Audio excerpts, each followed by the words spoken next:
السلام علیکم ناظرین، میں ہوں ڈاکٹر سجاد بخاری۔ بات کرنے جا رہے ہیں اقوام متحدہ کے جنرل اسمبلی سے وزیر اعظم پاکستان کا ورچوئل خطاب۔ آپ کو بتاتے چلیں کہ 1945 میں برسلز میں سر جوڑ کر بیٹھنے والے ممالک جنہوں نے جنگ کی تباہکاریوں سے بچنا تھا اور دیگر ممالک کی ساورینٹی اور انٹیگریٹی، اب یہاں پہ سوال یہ ہے کہ کون سے ممالک جن کی ساورینٹی اور انٹیگریٹی کی بات کی گئی ہے ان کو پروٹیکٹ کرنے کے لیے، اس کے تحفظ کو یقینی دلانے کی بات کی گئی تھی، وہ ترقی یافتہ ممالک جو سیکنڈ ورلڈ وار کا حصہ بھی رہے۔ لیگ آف نیشن کے بعد یہ سمجھا گیا کہ اقوام متحدہ کا پلیٹ فارم ہونا چاہیے، لیکن بدقسمتی سے اقوام متحدہ امریکہ اور ویسٹ کے مفادات کا ایک ذیلی ادارہ بنا، اور اس کے ذیلی جو کام کرنے والے جس میں security council, human rights council اور دیگر جو ادارے بنائے گئے، انہوں نے بھی ویسٹ کے مفادات کو اور اقوام متحدہ کی کریڈیبلٹی کے حوالے سے بہت سارے سوالات اٹھتے رہے۔ اور پاکستان ہمیشہ سے اقوام متحدہ کی جنرل اسمبلی میں ہمارے صدور، ہمارے وزرائے اعظم خطاب کرتے رہے، لیکن کبھی بھی اقوام متحدہ کی کریڈیبلٹی پر اتنے زیادہ سوالات نہیں اٹھائے گئے، اور نہ ہی اقوام متحدہ کی توجہ مبذول کروائی گئی ان اہم ایشوز پہ، ان اہم قومی ایشوز پہ اور بین الاقوامی ایشوز پہ جنہوں نے ڈسکریمنیشن کے ایک فیکٹر کو جنم دیا، مسائل کو بڑھایا، دہشت گردی اور انتہا پسندی کو فروغ دیا۔ لیکن وزیر اعظم پاکستان نے بڑی جرت کے ساتھ وہ تمام پہلو جس میں تنقیدی بھی تھے، تعمیری بھی تھے، ان تمام پہلوؤں کو اجاگر کیا۔ مقبوضہ کشمیر کی صورتحال پر اور عالمی دوہرے معیار کا ذکر بھی انہوں نے کیا، اور خاص طور پر ہیومن رائٹس کے حوالے سے جو دوہرا معیار ہے اس کو بھی تنقید کا نشانہ بنایا، اس پہ بھی بات کی، اور اس کے علاوہ افغانستان کی صورتحال اور طالبان حکومت کی ریکگنیشن کے حوالے سے بھی انہوں نے بات کی کہ اس کی کیا امپورٹنس ہے، اس پہ بھی پوری دنیا، اور انٹرفیتھ ہارمنی کی بات کی، بین المذاہب ہم آہنگی وقت کی اہم ضرورت قرار دیا، اور اسلاموفوبیا یہ ایک ایسا سبجیکٹ ہے جس پر پرائم منسٹر صاحب نے فرسٹ ڈے سے انیشیٹو لیا، اور ایک گلوبل انیشیٹو یہ کہلایا کہ کس طرح اسلام کے تشخص کو غلط انداز سے پیش کیا جا رہا ہے، اور اس میں بدقسمتی سے ایسا ہوا ہے کہ بہت سارے ممالک جو کہ دہشت گردی، انتہا پسندی اور مختلف فوبیاز کو کاؤنٹر کرنے کے حوالے سے اپنی ایک پہچان رکھتے ہیں، لیکن بدقسمتی سے انہوں نے اس کو فروغ دیا۔ ہمسایہ ملک ہندوستان کا انہوں نے ذکر کیا کہ کس طرح انہوں نے یعنی بھارتی جو سرکار ہے بی جے پی، انہوں نے کس طرح اس اسلامو فوبیا جو ہے اس کو تقویت دی اور کیا کچھ وہاں پہ کیا، اس پر بھی انہوں نے بات کی۔ پھر کووڈ-19 کے حوالے سے global initiative prime minister Imran Khan کا جس میں سمارٹ لاک ڈاؤن شامل ہے اس کا ذکر بھی کیا۔ کلائمیٹ چینج کا بھی انہوں نے ذکر کیا کہ پاکستان جو کہ کنٹریبیوٹ نہیں کر رہا ہے آلودگی کو، لیکن اس کے باوجود دنیا کے ان 10 ممالک میں شامل ہے جو کہ موسمیاتی تبدیلی سے متاثر ہو رہے ہیں۔ گفتگو ہم کریں گے، اس کی تمام جو اقتباسات ہیں اس کو زیر بحث لانے کی کوشش کریں گے۔ ہمارے ساتھ ماہرین موجود ہیں، سب سے پہلے آپ سے تعارف کرواتے چلیں، کسور کلاسرا صاحب ہمارے ساتھ موجود ہیں، کسی تعارف کے محتاج نہیں ہے، سینئر صحافی، تجزیہ کار ہیں۔ رشید خان صحافی ہمیشہ کی طرح آج بھی میرے ساتھ موجود ہیں، اور افغانستان کے امور پر اور خاص طور پہ خطے میں ہونے والی تمام تر تبدیلیوں پر آپ کی نظر ہوتی ہے، بہت شکریہ۔ اور عظیم چودھری صاحب ہمارے ساتھ موجود ہیں، آپ بھی کسی تعارف کے محتاج نہیں ہیں، ملک کے ممتاز صحافی ہیں، سینئر تجزیہ کار ہیں اور کالم نگار بھی ہیں، بہت شکریہ عظیم چودھری صاحب آپ کا بھی۔ مہمان ہمارے ساتھ موجود ہیں، ہم گفتگو کریں گے، لیکن پرائم منسٹر نے کون کون سے نکات پر بات کی، پرائم منسٹر نے کیا کہا اقوام متحدہ کی جنرل اسمبلی کے اس ورچوئل خطاب میں، اور یہ 76 یعنی 76واں اجلاس ہوا ہے، اس کے محرکات بھی آپ کو بتائیں گے کہ کیا کیا محرکات ہیں، وجوہات بھی آپ کو بتائیں گے، اور کیا حکمت عملی آنے والے دنوں میں ویسٹ کرنے جا رہا ہے یا بنانے جا رہا ہے، کچھ اس حوالے سے بھی کچھ ماہرین نے اپنا اندازہ لگایا ہے، اسے بھی زیر بحث لائیں گے۔ آئیے آپ کو لیے چلتے ہیں وزیر اعظم پاکستان جناب عمران خان کا اقوام متحدہ کی جنرل اسمبلی سے 76واں اجلاس ورچوئل خطاب۔ بسم اللہ الرحمن الرحیم۔ ایاک نعبد و ایاک نستعین۔ Mr. President, I congratulate you on assuming the presidency of the 76th session. جناب صدر، میں آپ کو اقوام متحدہ کے 76ویں اجلاس کی صدارت سنبھالنے پر مبارکباد دیتا ہوں۔ میں آپ کے پیش رو والکن باسکر کو بھی ان کی کامیابیوں پر خراج تحسین پیش کروں گا، جنہوں نے مہارت کے ساتھ کووڈ-19 کی عالمی وبا کی وجہ سے درپیش مشکل حالات کے دوران رہنمائی فراہم کی۔ Mr. President, the world is facing triple challenge of the COVID-19. جناب صدر، دنیا کو کووڈ-19 کے ساتھ ساتھ معاشی بحران اور ماحولیاتی تبدیلیوں کے خطرے کی وجہ سے 3 طرفہ چیلنجز کا سامنا ہے۔ وائرس اقوام اور لوگوں کے درمیان تفریق نہیں کرتا، نہ ہی غیر یقینی موسمیاتی رویوں کی وجہ سے آنے والی تباہیاں یہ تفریق کرتی ہیں۔ The common threats faced by us today ہمیں درپیش مشترکہ خطرات نہ صرف بین الاقوامی نظام کی نزاکتوں کو آشکار کر رہے ہیں، بلکہ وہ انسانیت کے اتحاد کی ضرورت پر بھی زور دیتے ہیں۔ of Almighty Allah. اللہ تعالیٰ کے فضل و کرم سے اب تک پاکستان کووڈ کی وبا کو قابو میں رکھنے میں کامیاب رہا ہے۔ باہمی تعاون کی ہماری منصوبہ بندی کا محور سمارٹ لاک ڈاؤن تھے، جس کی بدولت ہمیں انسانی زندگیوں اور معاش کو چلانے میں مدد ملی اور ہماری معیشت کا پہیہ بھی چلتا رہا۔ ہمارے سماجی تحفظ کے پروگرام احساس کی بدولت 1.5 کروڑ خاندان کورونا بندشوں کی سختیوں سے عہدہ برا ہونے میں کامیاب رہے۔ جناب صدر، موسمیاتی تبدیلی ہماری بقا کو درپیش خطرات میں سے ایک ہے جن کا ہمارے سیارے کو سامنا ہے۔ مضر صحت گیسوں کے اخراج میں پاکستان کا حصہ نہ ہونے کے برابر ہے۔ اس کے باوجود ہم ان 10 ممالک میں سے ایک ہیں جو دنیا بھر میں موسمیاتی تبدیلیوں سے سب سے زیادہ متاثر ہو رہے ہیں۔ اپنی عالمی ذمہ داریوں سے پوری طرح واقفیت رکھتے ہوئے ہم نے اس بارے میں ایک انقلابی ماحولیاتی پروگرام کا آغاز کیا ہے۔ 10 ارب درخت لگانے کی سونامی مہم کے توسط سے پاکستان میں نئے سرے سے جنگلات اگا رہے ہیں، قدرتی آماج گاہوں کو محفوظ بنا رہے ہیں، قابل تجدید توانائی پر منتقل ہو رہے ہیں اور اپنے شہروں سے آلودگی کا خاتمہ کر رہے ہیں۔ ماحولیاتی تبدیلیوں کے اثرات کا مقابلہ کرنے کے لیے خود کو تیار کر رہے ہیں۔ کووڈ-19 کی عالمی وبا، اس کے سبب معاشی بدحالی اور موسمیاتی ایمرجنسی کے 3 طرفہ چیلنجز کا مقابلہ کرنے کے لیے ہمیں ایک جامع منصوبہ بندی کی ضرورت ہے، جس میں پہلے نمبر پر ویکسین کی یکساں دستیابی، یعنی ہر جگہ ہر شخص کو کووڈ کے خلاف ویکسین لگنی چاہیے اور جتنا جلدی ممکن ہو لگنی چاہیے۔ دوسرا، ترقی پذیر ملکوں کو مناسب فائنینسنگ کی سہولت لازماً ملنی چاہیے، جسے قرضوں کی جامع ترتیب نو اور ڈی اے کا حجم بڑھانے اور غیر استعمال شدہ ایس ڈی آر کی دوبارہ تقسیم اور ایس ڈی آرز کا بڑا حصہ ترقی پذیر ملکوں کو الاٹ کر کے اور موسمیاتی تبدیلیوں کے اثرات سے نمٹنے کے لیے فائنینسنگ کی سہولت فراہم کر کے یقینی بنایا جا سکتا ہے۔ ہمیں سرمایہ کاری کی واضح منصوبہ بندیوں کو اختیار کرنا چاہیے جو غربت کے خاتمے، روزگار پیدا کرنے، پائیدار انفراسٹرکچر کی تعمیر، ڈیجیٹل تقسیم کا خلا کم کرنے میں مددگار ہوں۔ میں تجویز دوں گا کہ سیکریٹری جنرل 2025 میں پائیدار ترقی کے اہداف SDG کے لیے سربراہ اجلاس بلائیں، جس میں پائیدار ترقی کے اہداف کا دوبارہ جائزہ لیا جائے اور ان پر عمل درآمد کے لیے کام کی رفتار تیز کی جائے۔ Because of the plunder of the developing world by their corrupt ruling elites, جناب صدر، ترقی پذیر ممالک کی بدعنوان حاکم اشرافیہ کی لوٹ مار کی وجہ سے امیر اور غریب ملکوں کے درمیان فرق خطرناک رفتار سے بڑھ رہا ہے۔ میں اس پلیٹ فارم سے دنیا کی توجہ دولت کی ترقی پذیر ملکوں سے ناجائز اڑان کی جانب مبذول کراتا آیا ہوں۔ Secretary General's high-level panel of financial accountability, transparency and integrity called the secretary general کے اعلیٰ سطح پینل برائے مالیاتی احتساب، شفافیت اور مکمل دیانتداری، جسے فیکٹ آئی کہا جاتا ہے، نے یہ حساب لگایا ہے کہ 7,000 ارب ڈالر کے خطیر چوری شدہ اثاثے محفوظ مالیاتی پناہ گاہوں میں چھپائے گئے ہیں۔ اس منظم چوری اور اثاثوں کی غیر قانونی منتقلی کے ترقی پذیر ملکوں پر دوررس منفی اثرات پڑے ہیں اور اس عمل سے ان کو دستیاب معمولی وسائل کی حالت مزید پتلی ہوتی جاتی ہے اور غربت کی سطح میں بھی تیزی سے اضافہ ہوتا ہے، خاص طور پر جب منی لانڈرنگ کے ذریعے مال ملک سے باہر لے جایا جاتا ہے تو اس کے نتیجے میں ان ملکوں کی کرنسی پر دباؤ پڑتا ہے اور اس کی قدر میں بھی کمی واقع ہوتی ہے۔ موجودہ رفتار سے جبکہ فیکٹ آئی پینل نے اندازہ لگایا ہے کہ ہر سال 1,000 ارب ڈالر ترقی پذیر ملکوں سے نکال لیے جاتے ہیں، نتیجتاً تلاش معاش کے لیے امیر ملکوں کی جانب ہجرت کرنے والوں کا ایک بہت بڑا سیلاب آئے گا۔ جو کچھ ایسٹ انڈیا کمپنی نے بھارت کے ساتھ کیا، وہی کچھ ترقی پذیر ملکوں کے ساتھ ان کی بدعنوان اشرافیہ کر رہی ہے۔ وہ دولت لوٹ رہے ہیں اور اسے امیر ملکوں کے دارالحکومتوں اور ٹیکس کی جنتوں میں منتقل کر رہی ہیں۔ جناب صدر، ترقی یافتہ ملکوں سے چوری شدہ اثاثوں کی واپسی غریب قوموں کے لیے ناممکن ہے۔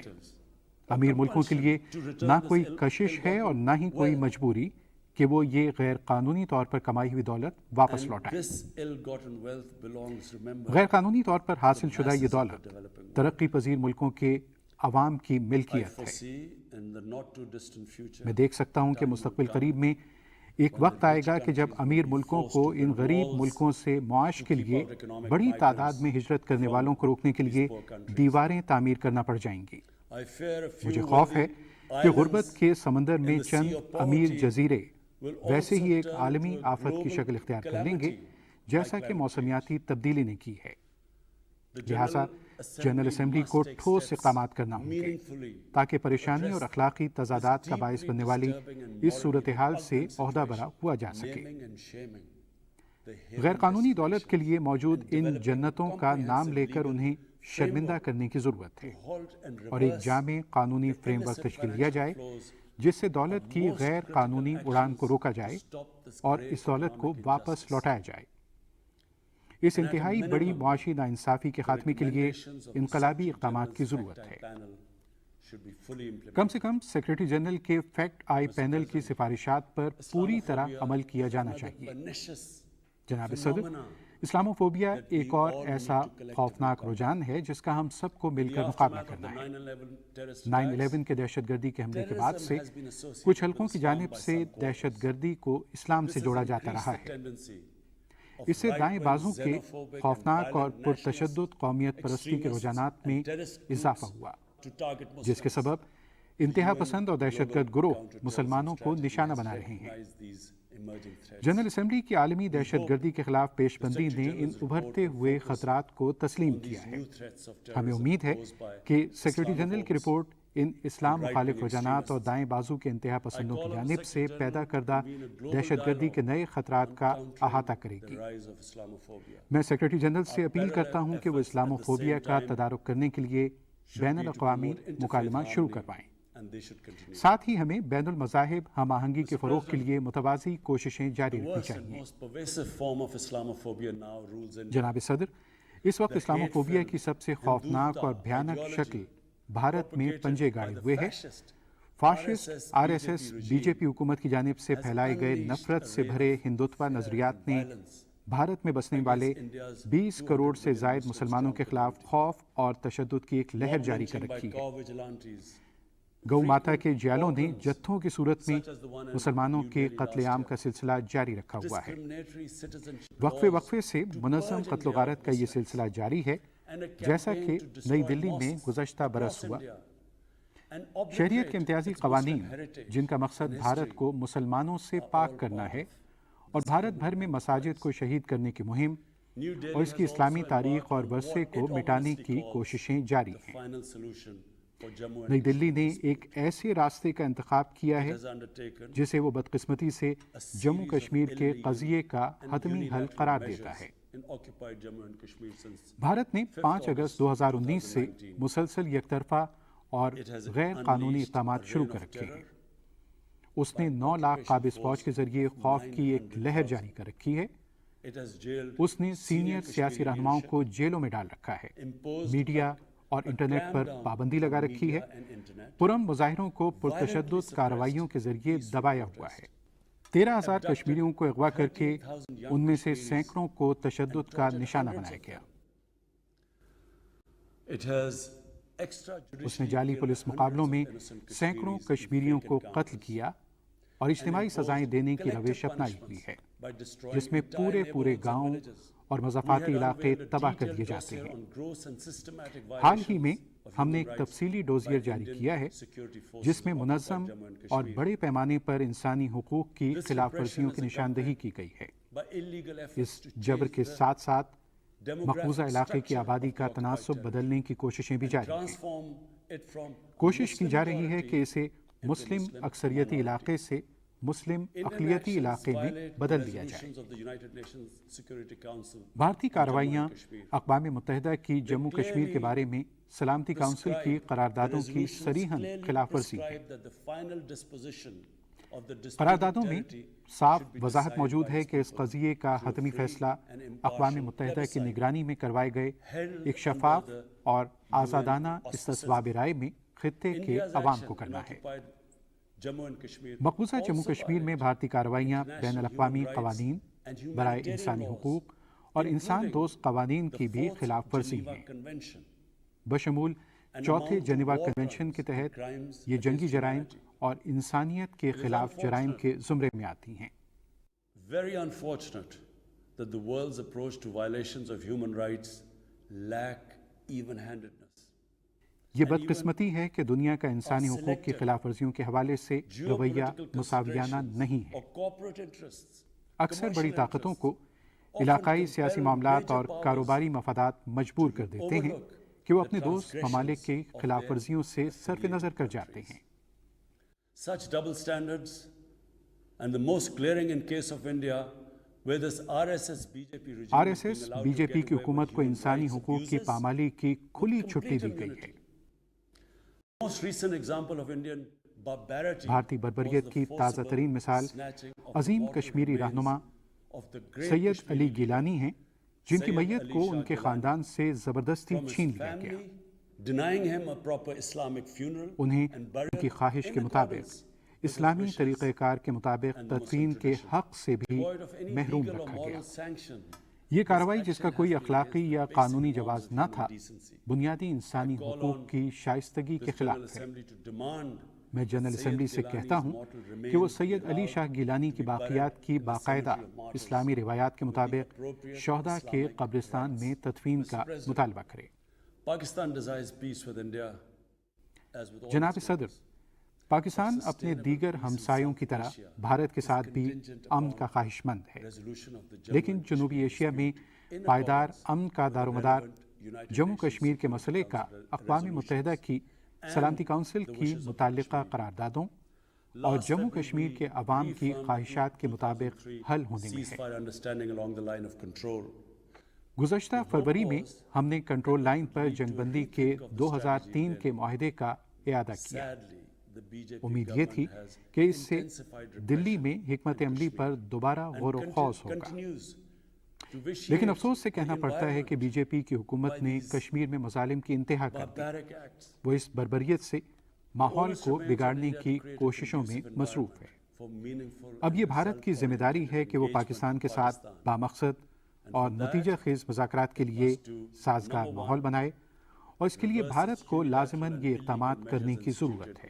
نمبر 1، 5 اگست 2019 سے کیے گئے یک طرفہ اور غیر قانونی اقدامات کو منسوخ کرے۔ نمبر 2، کشمیر کے عوام کے خلاف ظلم و جبر اور انسانی حقوق کی خلاف ورزیاں روکے۔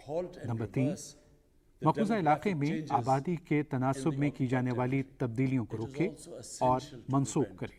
یہ بھی ضروری ہے کہ پاکستان اور بھارت کے درمیان ایک اور جنگ کو روکا جائے۔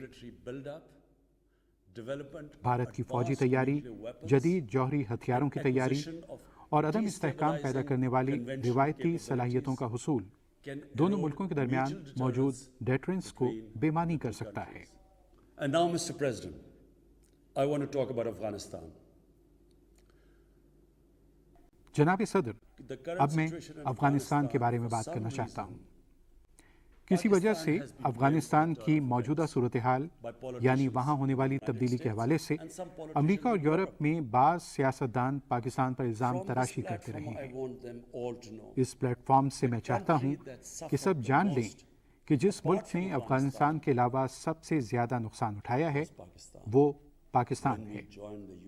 جب ہم 9/11 کے بعد دہشت گردی کے خلاف امریکہ کی جنگ میں شامل ہوئے تھے، 80,000 پاکستانی مارے گئے اور ہماری معیشت کو $150 ارب کا نقصان ہوا۔ پاکستان میں 35 لاکھ افراد بے گھر ہوئے۔